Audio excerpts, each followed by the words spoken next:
محترم حاضرین جمعہ، خطبہ مسنونہ کے بعد حضرات کے سامنے قرآن مجید کی 2 آیتوں کی تلاوت کی گئی۔ جب آپ قرآن کریم اٹھائیں گے اور 30ویں پارے کو جب کھولیں گے تو آپ کو 30ویں پارے کے اندر ایک سورت ملے گی، سورۃ الشمس۔ اس سورت میں اللہ تبارک و تعالیٰ نے 11 چیزوں کی قسم کھائی ہے۔ والشمس وضحاها، قسم ہے سورج کی اور سورج کی روشنی کی۔ والقمر اذا تلاها، اور قسم ہے چاند کی جب وہ سورج کے پیچھے پیچھے آئے۔ والنہار اذا جلاها، اور قسم ہے دن کی جب دن دنیا کو روشن کر دے۔ واللیل اذا یغشاها، اور قسم ہے رات کی جب رات دن کو اپنے اندھیرے میں ڈھانپ لے، جب رات دن کو اپنی تاریکی میں ڈھانپ لے۔ والسماء وما بناها، اور قسم ہے آسمان کی اور قسم ہے آسمان کے بنانے والے کی۔ والارض وما طحاها، اور قسم ہے زمین کی اور قسم ہے زمین کو بچھانے والے کی۔ ونفس وما سواها، اور قسم ہے نفس کی اور قسم ہے نفس کو ٹھیک ٹھاک کرنے والے کی، قسم ہے نفس کو درست کرنے والے کی۔ فَأَلْهَمَهَا فُجُورَهَا وَتَقْوَاهَا، اور اللہ تبارک و تعالیٰ نے انسان کے نفس کے اندر فسق و فجور اور تقویٰ و پرہیزگاری، خیر اور شر، صحیح اور غلط، نیکی اور بدی، اچھائی اور برائی، دونوں چیزوں کی صفتوں کو اللہ تبارک و تعالیٰ نے انسان کے نفس کے اندر ودیت کر دیا ہے، انسان کے نفس کے اندر رکھ دیا ہے۔ تو حضرات، اللہ تبارک و تعالیٰ نے ان 7 چیزوں کی قسم کھانے کے بعد، سورج اور سورج کی روشنی کی قسم کھانے کے بعد، چاند کی قسم کھانے کے بعد، آسمان و زمین کی قسم کھانے کے بعد، دن اور رات کی قسم کھانے کے بعد، اللہ تبارک و تعالیٰ نے جو بات بتلائی ہے وہ بات ہے نفس کا تزکیہ۔ تزکیہ نفس، نفس کو پاک کرنا، نفس کو صاف کرنا۔ تو یہ تزکیہ نفس کی شریعت اسلامیہ کے اندر بہت ہی زیادہ اہمیت ہے۔ اس کے بعد اللہ تبارک و تعالیٰ نے کہا قد افلح من زکاها، یقیناً بے شک اس بات میں کوئی شک نہیں ہے کہ وہ انسان کامیاب ہو گیا جس نے اپنے نفس کا تزکیہ کیا، جس نے اپنے نفس کو پاک و صاف کیا۔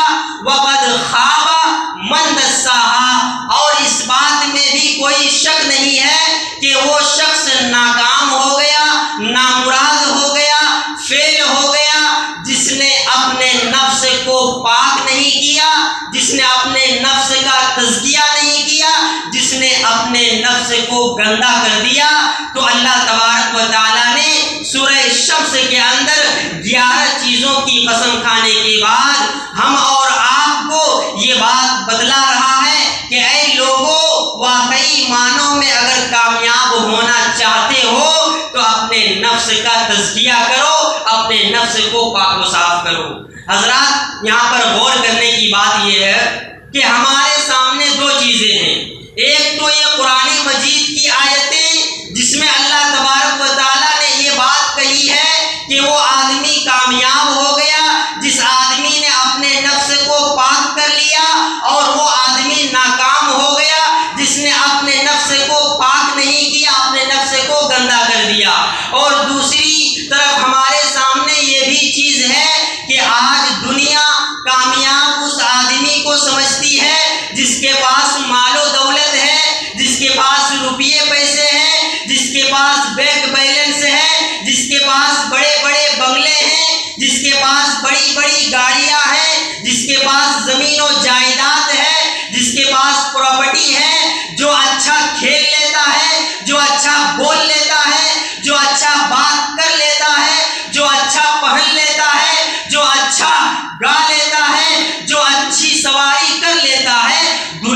اس کو کامیاب سمجھتی ہے۔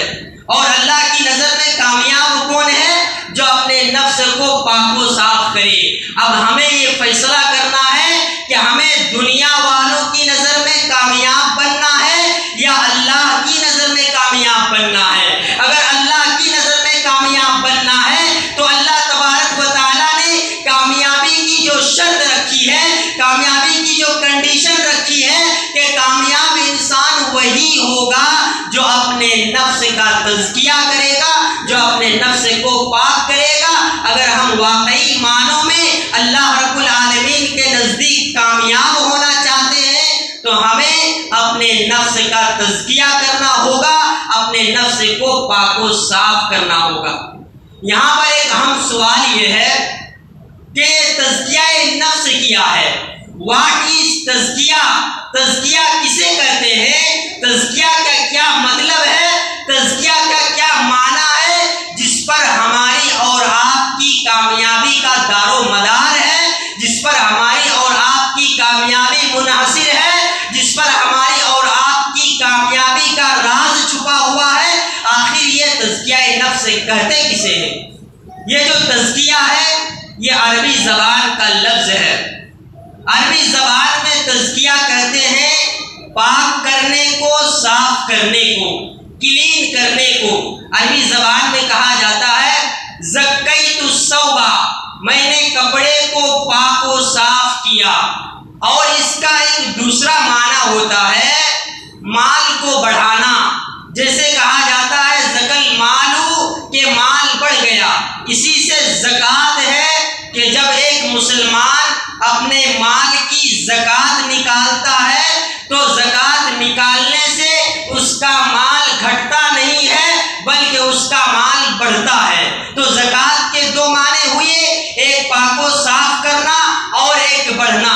اب تزکیہ نفس کا مطلب سمجھیے کہ تزکیہ نفس کا مطلب یہ ہوا کہ ایک انسان اپنے نفس سے، اپنے دل سے ان تمام برائیوں کو، ان تمام معصیتوں کو، ان تمام گناہوں کے کاموں کو، ان تمام نافرمانیوں کو اپنے دل سے پاک و صاف کر دے۔ غلط نظریات سے، غلط افکار سے، غلط عقائد سے، غلط سوچ سے، غلط فکر سے، بری صحبت سے، بری عادتوں سے، برے اخلاق سے، برے کردار سے، برے کریکٹر سے انسان اپنے نفس کو پاک و صاف کر لے اور اپنے نفس کے اندر اچھی عادتوں کو، اچھے اخلاق کو، اچھے کیریکٹر کو، صحیح عقائد کو، صحیح نظریات کو، صحیح افکار کو، صحیح سوچ کو، صحیح فکر کو اپنے نفس میں جگہ دے، اپنے نفس میں ان چیزوں کو پروان چڑھائے، ان کو فروغ دے، ان کا ڈیولپ کرے۔ تو تزکیہ نفس اس کا نام ہے کہ انسان اپنے نفس سے تمام برائیوں کو پاک و صاف کرے اور نفس کے اندر تمام اچھائیوں کو لائے۔ یہ ہے تزکیہ نفس۔ اب دوسرا سوال یہاں پر یہ ہے کہ تزکیہ نفس کرنے کی ضرورت کیا ہے؟ ہم کیوں نفس کا تزکیہ کریں؟ ہم کیوں اپنے نفس کو پاک کریں؟ ہم اپنے نفس کو کیوں صاف کریں؟ تو اس کا جواب یہ ہے، اللہ تبارک و تعالیٰ نے قرآن مجید کے اندر تمام انبیاء و رسل علیہم السلام کی بعثت کا ایک مقصد بتایا ہے کہ اللہ تبارک و تعالیٰ نے اس دنیا میں جتنے نبیوں کو، جتنے رسولوں کو، جتنے پیغمبروں کو اس دنیا میں بھیجا ہے، آدم علیہ السلام سے لے کر کے جناب محمد عربی صلی اللہ علیہ وسلم تک، ان تمام نبیوں اور رسولوں کے اس دنیا میں بھیجنے کا مقصد کیا ہے؟ اللہ تبارک و تعالیٰ نے فرمایا کہ وَلَقَدْ بَعَثْنَا فِي كُلِّ أُمَّةٍ رَسُولًا أَنِ اعْبُدُوا اللَّهَ وَاجْتَنِبُوا الطَّاغُوتَ، کہ ہم نے ہر امت میں، ہم نے ہر قوم میں ایک رسول کو بھیجا، ایک پیغمبر کو بھیجا، اس پیغام کے ساتھ بھیجا، اس مقصد کے ساتھ بھیجا کہ وہ لوگوں کو عبادت کی طرف بلائیں اور لوگوں کو طاغوت کی عبادت سے بچائیں۔ گویا نفس سے شرک کو پاک کیا جائے اور نفس میں توحید کو لایا جائے، اور یہ سب سے بڑا تزکیہ نفس ہے کہ نفس سے شرک کو پاک کیا جائے، شرک کی گندگیوں کو پاک کیا جائے اور نفس میں توحید کو لایا جائے، توحید کی روشنی کو داخل کیا جائے۔ یہ سب سے بڑا تزکیہ نفس ہے۔ قرآن مجید میں اللہ تبارک و تعالیٰ نے بار بار نبی صلی اللہ علیہ وسلم کی بعثت کا یہ مقصد بیان کیا ہے۔ اللہ تبارک و تعالیٰ نے فرمایا لَقَدْ مَنَّ اللَّهُ عَلَى الْمُؤْمِنِينَ إِذْ بَعَثَ فِيهِمْ رَسُولًا مِّنْهُمْ يَتْلُو عَلَيْهِمْ آيَاتِهِ وَيُزَكِّيهِمْ وَيُعَلِّمُهُمُ الْكِتَابَ وَالْحِكْمَةَ وَإِن كَانُوا مِن قَبْلُ لَفِي ضَلَالٍ مُّبِينٍ۔ کہ اے مومنو، اللہ تبارک و تعالیٰ کا تم پر یہ بڑا احسان ہوا، اللہ تعالیٰ نے تم پر یہ بڑا احسان اور کرم کیا کہ اللہ تبارک و تعالیٰ نے تمہارے ہی کے درمیان سے ایک رسول کو بھیجا، اور اس رسول کو بھیجنے کا مقصد کیا ہے یتلو علیہم آیاتہ، وہ رسول تمہارے سامنے اللہ کی آیتوں کی تلاوت کرتا ہے، وہ رسول تمہارے سامنے اللہ کی آیتیں پڑھ کر کے تمہیں سناتا ہے، وَيُزَكِّيهِمْ، اور تمہارا تزکیہ کرتا ہے، تمہیں پاک و صاف کرتا ہے، تمہارے نفسوں کو، تمہارے دلوں کو پاک و صاف کرتا ہے، شرک کی گندگیوں سے پاک و صاف کرتا ہے، اور توحید کی روشنی تمہارے نفس میں داخل کرتا ہے۔ وہ رسول تمہارے نفس میں تمام قسم کی برائیوں کو دور کرتا ہے، تمہارے نفس سے برے اخلاق کو دور کرتا ہے، تمہارے نفس سے برے کردار کو دور کرتا ہے، تمہارے نفس کا تزکیہ کرتا ہے، تمہارے نفس کے اندر، تمہارے دل کے اندر جو برائیاں ہیں، جو غلاظتیں ہیں، جو گندگیاں ہیں، جو برے اخلاق ہیں، ان برے اخلاق کو پاک و صاف کرتا ہے تمہارے دلوں سے، تمہارے نفس سے۔ وَيُعَلِّمُهُمُ الْكِتَابَ وَالْحِكْمَةَ وَيُزَكِّيهِمْ، اللہ تبارک و تعالیٰ کا یہ رسول تمہیں کتاب و حکمت کی تعلیم دیتا ہے، کتاب و حکمت کی باتیں بتلاتا ہے۔ تو حضرات، اللہ تبارک و تعالیٰ نے نبی صلی اللہ علیہ وسلم کو بھیجنے کا مقصد یہ بیان کیا تاکہ نبی لوگوں کا تزکیہ کرے، لوگوں کے دلوں کو پاک و صاف کرے۔ حضرت ابراہیم علیہ السلام نے نبی صلی اللہ علیہ وسلم کی بعثت سے ہزاروں سال پہلے اللہ تبارک و تعالیٰ سے ایک دعا کی تھی۔ خانہ کعبہ کی تعمیر کرنے کے بعد حضرت ابراہیم علیہ السلام نے یہ دعا کی، ربنا وبعث فیہم رسولا منہم یتلو علیہم آیاتک ویعلمہم الکتاب والحکمہ ویزکیہم، کہ اے پروردگارہ تو میری اولاد میں ایک رسول کو بھیج، اور اس رسول کا کام یہ ہوگا کہ وہ رسول میری اولاد کے دلوں کو پاک و صاف کرے گا، میری اولاد کے دلوں کا تزکیہ کرے گا، میری اولاد کے نفس کو پاک و صاف کرے گا۔ تو یہاں پر بھی دیکھیے کہ ابراہیم علیہ السلام نے ہمارے لیے جس نبی کے لیے دعا کی، اس نبی کی صفت یہ بیان کی کہ اے پروردگارہ تو میری اولاد میں ایک ایسا رسول کو بھیج جو رسول ہماری اولاد کو پاک و صاف کرے، میری اولاد کے دلوں کا تزکیہ کرے، میری اولاد کے دلوں کو پاک و صاف کرے۔ تو حضرات، یہی وجہ ہے کہ ہمیں تزکیہ نفس کرنے کی ضرورت ہے، کیونکہ سارے انبیاء کو اللہ تعالیٰ نے اسی کام کے لیے بھیجا ہے۔ اور دوسری وجہ یہ ہے تزکیہ نفس کی کہ آج کا دور فتنوں کا دور ہے، ہر جگہ اور ہر طرف فتنے ہی فتنے ہیں۔ آج بہت ساری جگہوں پر اسلام کے نام پر فتنے پھیلائے جا رہے ہیں، توحید کے نام پر شرک بتایا جا رہا ہے، اور شرک کے نام پر توحید سکھایا جا رہا ہے، بدعت کے نام پر سنت، اور سنت کے نام پر بدعت، اور بھلائی کے نام پر برائی، برائی کے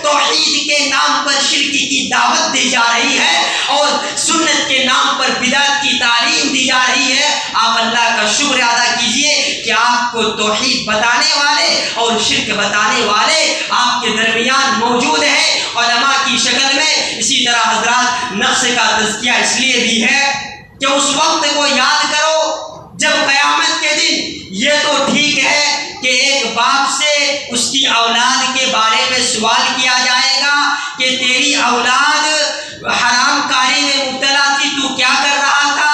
تیری اولاد شراب نوشی میں مبتلا تھی، تو کیا کر رہا تھا؟ تیری اولاد نشہ آور چیز کا استعمال کر رہی تھی، تو کیا کر رہا تھا؟ ایک ماں سے سوال کیا جائے گا کہ تمہاری بیٹی گھر میں غلط عادت میں ملوث تھی، تم گھر میں تھی، تم کیا کر رہی تھی؟ ایک بھائی سے سوال کیا جائے گا کہ تمہاری بہن بے پردہ ہو کر کے بازاروں میں گھما کرتی تھی، تم کیا کر رہے تھے؟ یہ ٹھیک ہے ہر انسان سے اس کے ماتحت کے بارے میں قیامت کے دن سوال کیا جائے گا، لیکن یاد رکھو سب سے پہلے قیامت کے دن انسان کے اپنے آپ کے بارے میں سوال کیا جائے گا کہ تم کیا کر رہے تھے۔ دوسروں کا تو چھوڑیے، انسان کے سب سے پہلے اپنے بارے میں سوال کیا جائے گا۔ وَلَا تَزِرُ وَازِرَةٌ وِزْرَ أُخْرَىٰ، قیامت کے دن کوئی انسان دوسرے انسان کا بوجھ نہیں اٹھائے گا، کوئی انسان دوسرے انسان کی برائی کا اپنے آپ کو ذمہ دار نہیں بنائے گا۔ اور اسی طرح قیامت کے دن ہر انسان نفسی نفسی کے عالم میں ہوگا، وہ یہ کہے گا کہ اے اللہ آج تو مجھے بچا لے، آج تو مجھے بچا لے۔ اور اسی بات کو اللہ تبارک و تعالیٰ نے قرآن مجید کے اندر بیان کیا ہے کہ اے ایمان والو قوا انفسکم واہلیکم نارا، پہلے تم اپنے آپ کو جہنم کی آگ سے بچاؤ۔ لہذا تزکیہ نفس اس لیے بھی ضروری ہے، اپنے نفس کو پاک کرنا اس لیے بھی ضروری ہے، اپنے دل کو پاک کرنا اس لیے بھی ضروری ہے کہ سب سے پہلے قیامت کے دن انسان سے خود اس کی ذات کے بارے میں سوال کیا جائے گا۔ اب یہاں پر ایک سوال یہ کر سکتے ہیں آپ کہ مولوی صاحب آپ نے تو بتا دیا کہ تزکیہ نفس کرنا ہے، نفس کو پاک و صاف کرنا ہے برائیوں سے، لیکن نفس کی بیماریاں کیا ہیں؟ علاج تو آپ نے بتا دیا، لیکن بیماریاں کیا ہیں یہ بھی بتلانا ضروری ہوتا ہے۔ تو اس کی بہت ساری بیماریاں ہیں، نفس کی انہی بیماریوں میں سے ایک بیماری یہ ہے کہ آج کے دور میں جب یہ دور فتنہ و فساد کا، عریانیت کا اور فلمی دنیا کا یہ دور ہے، جہاں پر ایسا ماحول ہمیں ملا ہے کہ جہاں بہت ساری جگہوں پر فلمی اور اسی طریقے سے جو بہت سارے خرافات ہیں سوشل میڈیا کے ذریعے، واٹس ایپ اور فیس بک کے ذریعے جو ہمیں دکھایا جاتا ہے، جو ہم دیکھتے ہیں، جس سے ایک آج کا انسان محفوظ نہیں رہ سکتا ہے۔ تو ایسے دور میں تزکیہ نفس کی اور زیادہ ضرورت پڑ جاتی ہے، جس دور میں ہر جگہ اور ہر ایک ماحول میں عریانیت اور فحاشی کا دورہ ہے۔ آج تو یہاں تک ہے کہ ایک انسان خود برائی کو خرید رہا ہے، پیسے دے کر کے، پیمنٹ دے کر کے وہ اپنے گھر میں ٹی وی کو لا رہا ہے، اور پیسے دے کر کے وہ اپنی بیوی کو، اپنی اولاد کو، اپنے بچوں کو فحش اور ننگی ناچ کی تصویریں دکھا رہا ہے۔ سچ کہا تھا اللہ تبارک و تعالیٰ نے، وَمِنَ النَّاسِ مَن يَشْتَرِي لَهْوَ الْحَدِيثِ لِيُضِلَّ عَن سَبِيلِ اللَّهِ، کہ کچھ لوگ ایسے آئیں گے جو پیسے دے کر کے برائی کو خریدیں گے، جو پیسے دے کر کے عریانیت کو خریدیں گے، اور پیسے دے کر کے وہ فحاشی اور ایسے آلات کو خریدیں گے، اور ان آلات کے ذریعے، ان چیزوں کے ذریعے وہ لوگوں کو اللہ کے راستے سے بھٹکائیں گے، وہ لوگوں کو اللہ کے راستے سے گمراہ کریں گے۔ اور اللہ کے نبی صلی اللہ علیہ وسلم نے حدیث کے اندر بھی اس بات سے ڈرایا ہے، اور اس بات کی لعنت، اس بات کا ذکر کیا ہے کہ ایک زمانہ ایسا آئے گا جب انسان ان چیزوں کو حلال کر لے گا جو چیزیں اسلام میں حرام ہیں۔ آج کس کے گھر میں ٹی وی نہیں ہے، آج کس کے گھر میں ننگا ناچ نہیں دیکھا جا رہا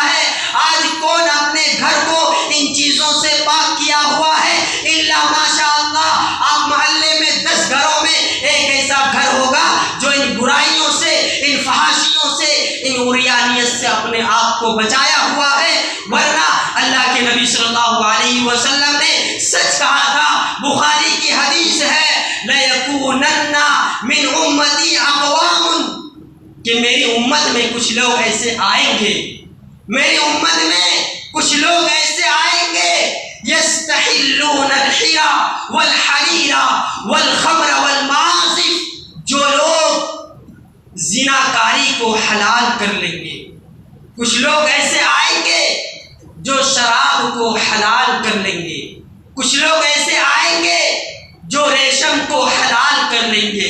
ریشم یہ مردوں کے لیے دنیا میں پہننا جائز نہیں ہے، لیکن ایک ایسا دور آئے گا کہ مرد بھی ریشمی لباس پہنیں گے اور اس کو حلال کر لیں گے۔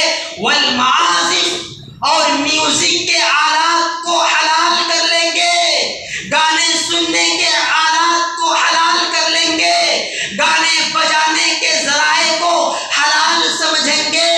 آج آپ دنیا میں نظر اٹھا کر کے دیکھ لیجئے کہ گانے بجانے کے اور گانے سننے کے آلات کو بہت سے لوگ حلال اور جائز سمجھتے ہیں۔ اور ایک حدیث میں تو اللہ کے نبی صلی اللہ علیہ وسلم نے یہاں تک فرمایا وَتُضْرَبُ عَلَى رُؤُوسِ بِالْمَعَازِفِ کہ لوگوں کے سروں کے اوپر گانا بجایا جائے گا۔ آج یہ جو آپ ہیڈ فون دیکھ رہے ہیں یہ اسی حدیث کی روشنی میں یہ بیان کی گئی ہے کہ انسان کے سروں کے اوپر گانا بجایا جائے گا۔ آج یہ ہیڈ فون کی شکل میں آج مارکیٹ میں جو ہیڈ فون ملتے ہیں یہ وہی ہے جس کی طرف اللہ کے نبی صلی اللہ علیہ وسلم نے آج سے 1400 سال پہلے اشارہ کیا تھا کہ میری امت اپنے سروں کے اوپر سے گانے بجانے کی چیزوں کو حلال کر لے گی۔ یہ وہی ہے اور ان کا انجام بھی اللہ کے نبی صلی اللہ علیہ وسلم نے فرمایا یخسف الارض بہم کہ ایسے لوگ جو ان چیزوں کو حلال کر لیں گے، جو زناکاری کو حلال سمجھیں گے، جو شراب نوشی کو حلال سمجھیں گے، جو ریشمی لباس کو حلال سمجھیں گے، جو میوزک اور گانے بجانے کے آلات کو حلال سمجھیں گے، اللہ تبارک و تعالی ایسے لوگوں کو زمین میں جیتے جی دھسا دے گا۔ وَيَجْعَلُ مِنْهُمْ قِرَدَةً وَخَنَازِيرَ اور ایسے لوگوں کو اللہ تبارک و تعالی بندر بنا دے گا، خنزیر بنا دے گا، سور بنا دے گا۔ اور محدثین نے اس حدیث کی شرح کرتے ہوئے یہ بات لکھی ہے کہ واقعی میں ان چیزوں کو جو حلال کر دیں گے ان کو اللہ تبارک و تعالی زمین میں زندہ دھسا دے گا اور ان کو خنزیر اور بندر اور سور بنا دے گا۔ اور اس کا ایک دوسرا مطلب محدثین نے یہ بھی بیان کیا ہے کہ جو بندر اور خنزیر، بندر اور سور کے جو زندگی ہوتی ہے ویسی زندگی ان لوگوں کی ہو جائے گی جو ان چیزوں کو حلال سمجھیں گے۔ آپ سوچ اور سمجھ سکتے ہیں کہ ایک بندر کی اور ایک خنزیر کی کیا زندگی ہوتی ہے۔ اس کی زندگی کا کوئی مقصد ہے بس پیٹ اور شرم کا، اس کو یہ دو چیز مل گئی تو وہ اپنی دنیا میں مست رہتا ہے۔ تو اللہ کے نبی نے انہی جانوروں کی مقصد حیات کی طرف اشارہ کرتے ہوئے کہا کہ لوگوں کی حالت بھی ایسی ہو جائے گی کہ انہیں اپنی زندگی کے مقصد سے کوئی مطلب نہیں ہوگا، اپنی زندگی کے مقصد سے وہ کوسوں دور ہوں گے، نہ انہیں اپنی زندگی کا کوئی مقصد پتا ہوگا، نہ انہیں حلال کو حلال سمجھیں گے، نہ وہ حرام کو حرام سمجھیں گے، نہ وہ برائی کو برائی سمجھیں گے، نہ وہ بھلائی کو بھلائی سمجھیں گے۔ ان کی زندگی سے مقصد زندگی نکل جائے گا، ان کے اندر مقصد زندگی کا کوئی تصور نہیں رہے گا، ان کے اندر حلال اور حرام کا کوئی تمیز نہیں رہے گا، ان کے اندر بھلائی اور برائی کا کوئی تمیز نہیں رہے گا۔ وہ بھلائی کو بھی برائی سمجھ کر کے کریں گے اور برائی کو بھی بھلائی سمجھ کر کے کریں گے۔ تو حضرات اللہ کے نبی صلی اللہ علیہ وسلم نے اس امت کی آج سے 1400 سال پہ یہ حالت بیان کی ہے کہ ایسی امت آئے گی، میری امتی میں ایسے لوگ ہوں گے جو ان چیزوں کو حلال سمجھیں گے۔ تو حضرات ایسے دور میں ہمیں اپنے نفس کا تزکیہ کرنا اور ہی زیادہ ضروری اور اہم ہو جاتا ہے۔ حضرات 2-4 منٹ اور میں ایک بات اور آپ کے سامنے رکھنا چاہوں گا کہ آج کے دور میں انسان انسان عبرت نہیں حاصل کر رہا ہے، انسان نصیحت نہیں حاصل کر رہا ہے۔ بڑے بڑے کانفرنس ہو رہے ہیں، بڑے بڑے اجتماعات ہو رہے ہیں، دینی پروگرام ہو رہے ہیں، 2-2 گھنٹے تقریریں کی جا رہی ہیں، جمعہ کے بیانات ہو رہے ہیں، صبح شام کا درس ہو رہا ہے، لیکن انسان سدھرنے کے لیے تیار نہیں، انسان عبرت حاصل کرنے کے لیے تیار نہیں۔ ایک کان سے سنا، دوسرے کان سے نکال دیا، جبکہ اللہ تبارک و تعالیٰ نے قرآن میں بار بار کہتا ہے فَاتَّبِعُوا يَا أُولِي الْأَبْصَارِ، اے عقل مندو نصیحت حاصل کرو، اے عقل مندو سمجھو، سدھرو، اپنی زندگی کی اصلاح کرو، نصیحت حاصل کرو، عبرت حاصل کرو۔ فَاتَّبِعُوا يَا أُولِي الْأَبْصَارِ، عقل رکھتے ہوئے، سمجھ رکھتے ہوئے، سوچ رکھتے ہوئے، تمہیں تو دنیا کے کام بہت اچھی طریقے سے سمجھ میں آتے ہیں، کب کیا کرنا ہے، کب کس چیز کا کاروبار کرنا ہے، کب دکان کھولنا ہے، کب ڈیوٹی میں جانا ہے، یہ ساری چیزیں اچھی طرح معلوم ہے، لیکن تم قرآن اور حدیث کی باتیں سن کر کے سمجھتے کیوں نہیں؟ قرآن اور حدیث کی باتیں سن کر کے عبرت کیوں نہیں حاصل کرتے ہو؟ قرآن اور حدیث کی باتیں سن کر کے نصیحت کیوں نہیں حاصل کرتے ہو؟ ابن ماجہ کی روایت ہے، امام البانی رحمہ اللہ نے اس حدیث کو حسن قرار دیا ہے کہ ایک مرتبہ اللہ کے نبی صلی اللہ علیہ وسلم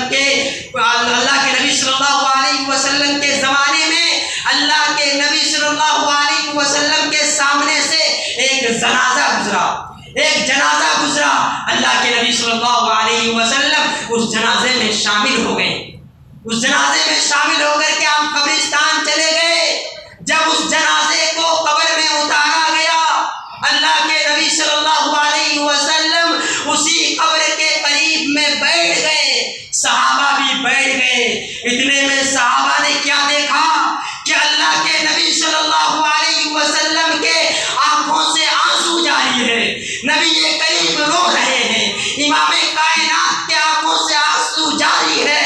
حدیث کے الفاظ ہیں حتی بلت ثرا، یہاں تک کہ نبی صلی اللہ علیہ وسلم کی آنکھوں کی وجہ سے زمین تر ہو گئی، زمین بھیگ گئی۔ صحابہ نے پوچھا کہ اللہ کے نبی آپ کیوں رو رہے ہیں؟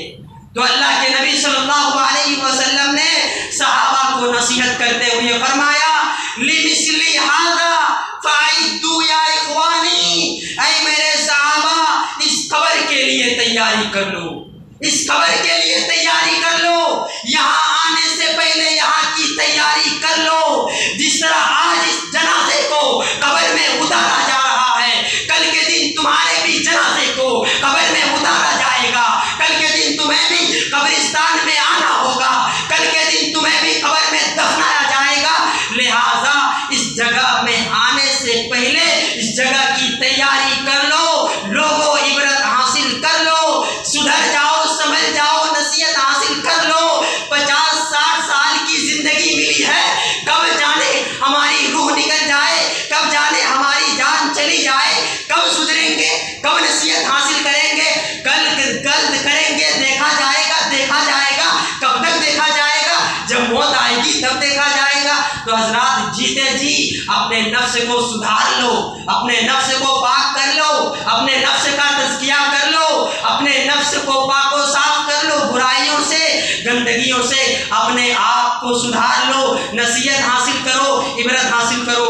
دعا ہے رب العالمین سے کہ اللہ سبحانہ و تعالیٰ کہیں سنی بات پر عمل کی توفیق عطا فرمائے۔ اے پروردگار تو ہم سب کو نصیحت حاصل کرنے والا بنا، عبرت حاصل کرنے والا بنا۔ اے پروردگار تو ہم سب کو دنیا میں رہتے ہوئے ہمیں اپنے جنت کی تیاری کرنے اور اپنے قبر کی تیاری کرنے کی توفیق عطا فرما۔ بارک اللہ لنا ولکم فی القرآن العظیم ونفعنا وإياكم بما فيه من الآيات والذكر الحكيم إنه تعالى جواد كريم ملك بر رؤوف رحيم ورب الحليم۔